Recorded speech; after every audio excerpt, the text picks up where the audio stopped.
She said, "Seriously? You're jealous of my guy friends?" While texting them all night. I said, "Not anymore." Then I made plans that changed everything. She panicked when she found out what I'd been doing while she was distracted. I, 28 male, need to get this off my chest because what just happened is still processing. Been with Megan, 26, for 3 years, living together for 1. Everything was decent until about 6 months ago when she reconnected with her college friend group, specifically 3 guys, Tyler, Josh, and Bryce. At first, whatever. People have friends. But then the constant texting started. We'd be watching a movie, her phone buzzing nonstop. Having dinner, she's giggling at her screen. In bed at 11 p.m., still typing away. 2 months ago, I brought it up. Calmly.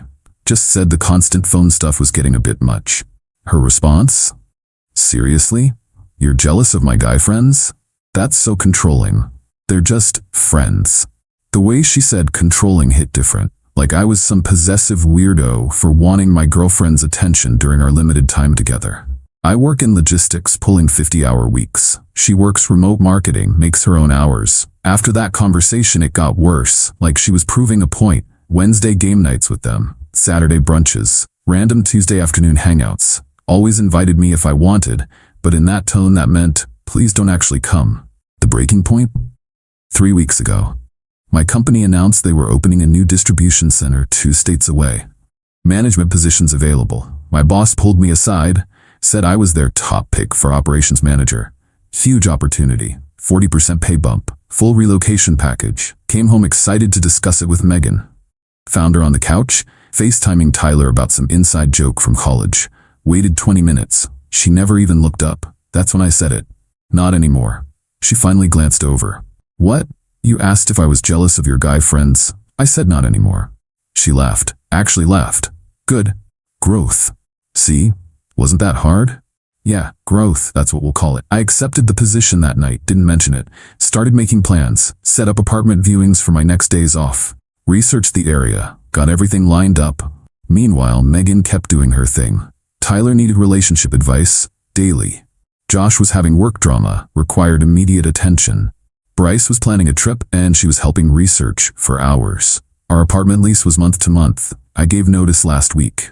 Mover scheduled for this Saturday, still hadn't told her. Yesterday, she was scrolling Instagram and saw my sister Lauren's post. "So proud of my brother. Can't wait to visit you in new state." The look on her face, pure confusion, then panic. What is Lauren talking about? "Oh, I got promoted. Moving for work. Moving. When were you gonna tell me? I tried 3 weeks ago. You were busy." "This is insane. You can't just decide to move. What about us?" "What about us? You've made it pretty clear where your priorities are." "Because I have friends."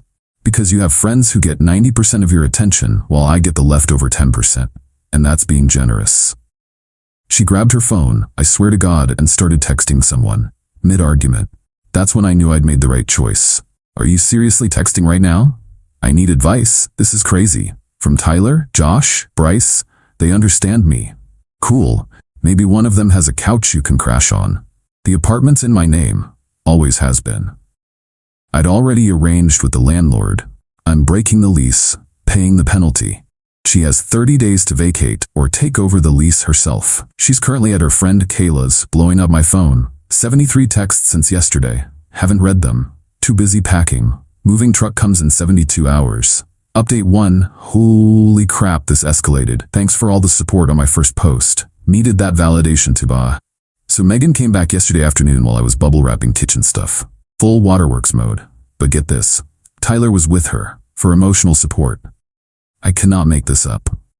She started with the tears and apologies, but Tyler kept interrupting to advocate for her. "Bro, you're overreacting. Megan just has a lot of friends. Cool, not my problem anymore. That's cold, man. 3 years and you're just bouncing?" "Yep. Can we please talk, alone?" "I think I should stay, for safety." Safety. I'm packing dishes, not throwing them. Me, "Tyler, get out of my apartment." "It's Megan's apartment too." "No, it's not. Never was. Doors that way." He looked at Megan like, "Are you gonna let him talk to me like that?" She just stood there. He huffed and left, but not before saying he'd be in the car if she needed him. Then came the bargaining. "Megan, I'll change. I'll set boundaries." "I didn't realize." "You didn't realize because you were too busy texting." That's not fair. You never said it was this serious. I literally tried to talk to you about the job 3 weeks ago. How was I supposed to know that was important? Me because I'm your boyfriend trying to have a conversation? We can do long distance. I'll visit. When, between your Wednesday game nights and Saturday brunches, she switched tactics, anger mode activated. You know what? You're right, I do prioritize my friends because they're not insecure and controlling. Okay. That's it? Okay. Yeah, okay. Good luck with the apartment hunt. The best part? While she was yelling, her phone went off. She instinctively looked at it. Mid-rant about how I'm the problem, she checked her phone. I just pointed at it and raised my eyebrows. She stormed out. Tyler was apparently live tweeting the whole thing from the car because mutual friends started hitting me up. Whatever. I blocked numbers and kept packing. Oh, and this morning? Josh showed up. Not to help Megan with apartment stuff. To ask if I was getting rid of my gaming console since I was moving. These are her supportive friends, y'all. Movers come tomorrow. Cannot wait. Update 2. Currently typing this for my new apartment. Moved in 3 days ago. But first let me tell you about moving day drama. Saturday morning, 7 a.m. Movers show up. I'm directing them when Megan arrives with her whole crew, Tyler, Josh, Bryce, and Kayla. She's got a U-Haul. Apparently, the plan was to move her stuff out at the same time, which would be fine except she didn't pack anything. Megan, some of this furniture is mine. What furniture? The coffee table, the bookshelf. That I bought with my money, have receipts for? Tyler, don't be petty. Not your bro, and I'm keeping my stuff. They literally tried to claim half of everything. The TV, gift from my parents, the couch, I bought it before we even met. The kitchen appliances, all mine. Even tried to take my Xbox. Megan uses the Netflix account on it. And? The movers were professional AF, just kept loading what I pointed to.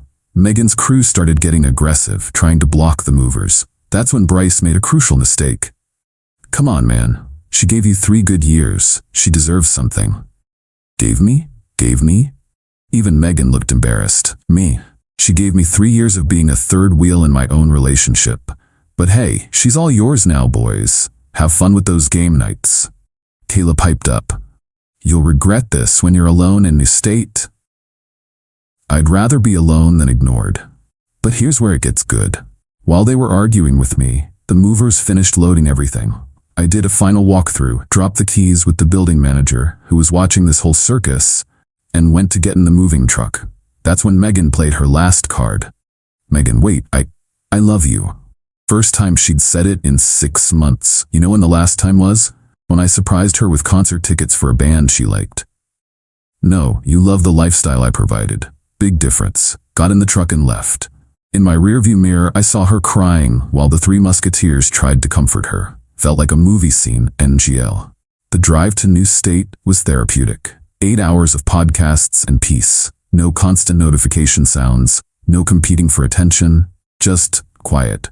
New apartment is sick. Corner unit, gym in the building, 15-minute commute to work. Already met some neighbors. Normal people who can hold conversations without checking their phones every 30 seconds. Started the new job Monday. Team seems cool. My boss took everyone out for lunch to welcome me. This woman from accounting, Nicole, asked about the area since she just moved here too. We grabbed coffee yesterday to exchange moving tips. She didn't check her phone once in 45 minutes. Wild concept. Meanwhile, Megan's been having a meltdown on social media. Mutual friends sending me screenshots. Some people can't handle strong, independent women with healthy friendships. When he's so insecure, he moves states to avoid communication. Thriving with my real support system. Thriving equals couch surfing at Kayla's because she couldn't afford the apartment alone, and, plot twist, none of the guys offered their places. Shocking. Tyler commented, "You deserve better, queen." But not a spare bedroom apparently. The group chat messages I got before blocking everyone were hilarious. Can you at least help with her deposit? She's struggling, have a heart? You destroyed her confidence? Destroyed her confidence? She had enough confidence to text through our entire relationship. She'll be fine. My sister Lauren called last night. Apparently Megan reached out to her trying to get my new address. Lauren told her to kick rocks, in politer terms. Love my sister. Oh, and the best part? Yesterday I got a LinkedIn notification. Megan viewed my profile, then viewed it again an hour later. Then Tyler viewed it. Then Josh. They're stalking my professional profile too. What? See where I work? Good luck with that info, I guess. Life update. I'm good, actually good. Not pretending everything's fine while my girlfriend texts other dudes. Good, but genuinely, honestly good. New job is challenging but rewarding. Apartment is coming together. Nicole and I are grabbing drinks with some other new transplants this weekend. Funny how when you stop begging for someone's attention, you realize how much energy you were wasting. Final update. Wasn't planning to update again, but something happened that deserves sharing. Perfect ending to this saga. Life's been great. Job is going well. Already managing a team of 12. Dating Nicole now? Yeah, the accounting woman. It's refreshing being with someone who's present, like actually present. We'll be at dinner and her phone stays in her purse. Revolutionary. But anyway, the update. Got a call from Lauren last week. Megan showed up at her house at 9 p.m. on a Thursday. Dude, your ex is on my porch and she looks rough. Apparently, Megan took a bus to my hometown because she couldn't afford the gas. Showed up at Lauren's house hoping to, I don't even know. Lauren's husband Keith answered the door. According to Lauren, the conversation went, Megan, I need to talk to Lauren about my name. It's 9 p.m. It's important, I made a mistake. Cool, still 9 p.m. Lauren came to the door, told Megan I was happy and to move on. But here's what Megan said that made Lauren call me. He's with someone new already? How? We were together 3 years. Yeah, and you spent 2 of those years treating him like furniture. I had friends. That's normal. Having friends is normal. Ignoring your partner for them isn't.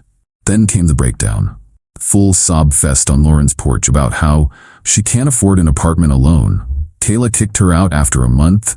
Tyler started dating someone and doesn't have time for game nights.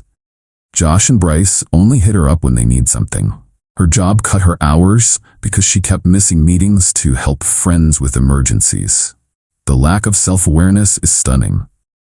Lauren, shut it down. You made choices. These are consequences. Please leave before I call the cops.